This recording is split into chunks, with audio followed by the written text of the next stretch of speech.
किसी लड़की की शादी करना हो तो लड़की के माता पिता को क्या देखना चाहिए?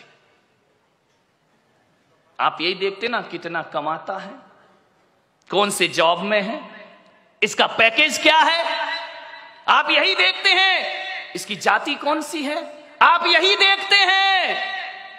इसके माता पिता कौन है, परिवार फैमिली बैकग्राउंड क्या है। धोखे में आ जाओगे ये सब देखोगे तो। मैं पुलक सागर कहता हूं, फैमिली बैकग्राउंड अच्छा हो तो कोई जरूरी नहीं कि औलाद अच्छी हो। फैमिली बैकग्राउंड दशरथ का बहुत अच्छा था, लेकिन कैकेयी का चरित्र बहुत गड़बड़ था। ध्यान रखिए, फैमिली बैकग्राउंड अच्छा होने से बेटा अच्छा होगा जरूरी नहीं है। लेकिन मैं पुलक सागर आपको कहता हूं कि आपको यदि अपनी बेटी की शादी करना है, उसके हाथ पीले करना है, उसका रिश्ता लेकर के जाना है, तो ना घर देखना, ना परिवार देखना, ना आप ये देखना कितना कमाता है।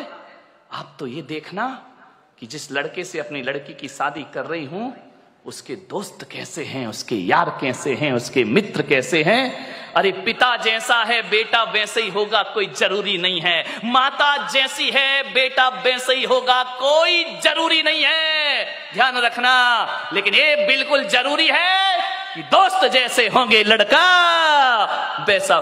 दोस्तों का बैकग्राउंड देखो, आप ये देखो किसके साथ उठता है, किसके साथ बैठता है, कहां जा। माँ बाप से छिप के काम करते हैं लड़के, माता पिता को पता नहीं चलता।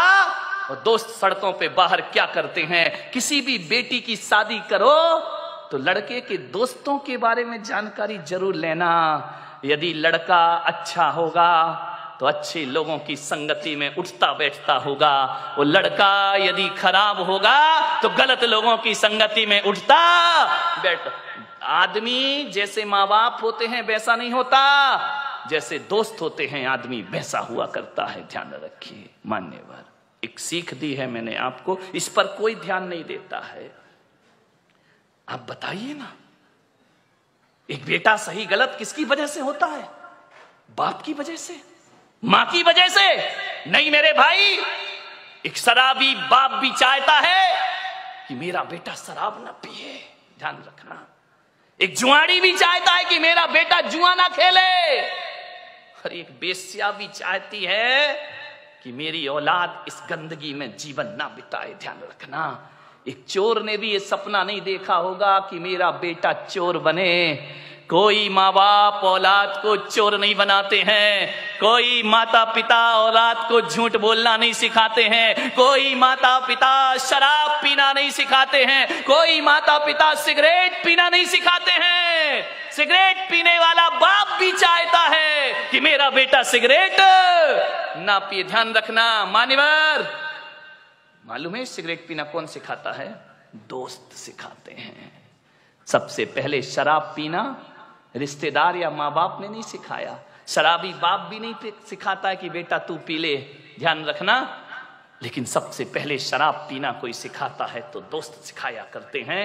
सबसे पहले हाथ में सिगरेट आई तो माँ बाप और भाई के द्वारा नहीं, एक दोस्त के द्वारा हमारे हाथ में सिगरेट आती है। एक दोस्त के द्वारा हमारे जीवन में गलत चीजें आती हैं। और जब आदमी का स्टेटस ऐसा बन गया है, सिगरेट नहीं पिए, शराब नहीं पिए, तो कहते अरे कहां पिछड़ा हुआ आदमी, दुनिया चांद पे पहुंच गई, तू अगरबत्ती में लटका है। ध्यान रखिए मान्यवर, ऐसे बहकाने वाले बहुत मिलेंगे जिंदगी में।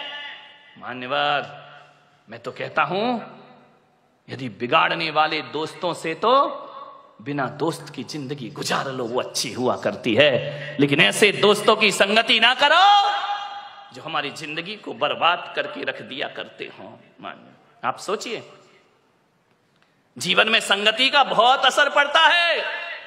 एक पानी की बूंद जो आकाश से गिरती है, और यदि वही पानी की बूंद किसी नीम के पेड़ में चली जाए तो उसका स्वाद कैसा हो जाता है मेरे भाई? बताइए। कड़वा हो जाता है। नीम जानते हो?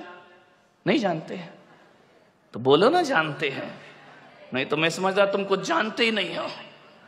एक नीम के पेड़ में चला जाए तो स्वाद उसका कड़वा हो जाता है। वही पानी की बूंद गन्ने के खेत में चली जाए तो मीठी हो जाया करती है। वही पानी की बूंद यदि केले के पेड़ में चली जाए तो कपूर बन जाया करती है। वही पानी की बूंद यदि सांप के मुख में चली जाए तो हलाहल जहर बन जाया करती है। और वही पानी की बूंद नाली में चली जाए तो गंदी नाली हो जाती है। वही पानी की बूंद यदि समुद्र में गिर जाए तो खारी हो जाती है। और वही पानी की बूंद यदि सीपी के मुंह में चली जाए तो मोती बन करके निखर जाया करती है। बूंद एक ही है। ये इतने रूप क्यों हुए उस बूंद के? संगति के कारण से। किसकी संगति करी उसने? मोती बना सीप की संगति से और जहर बना सांप की संगति से। ध्यान रखना।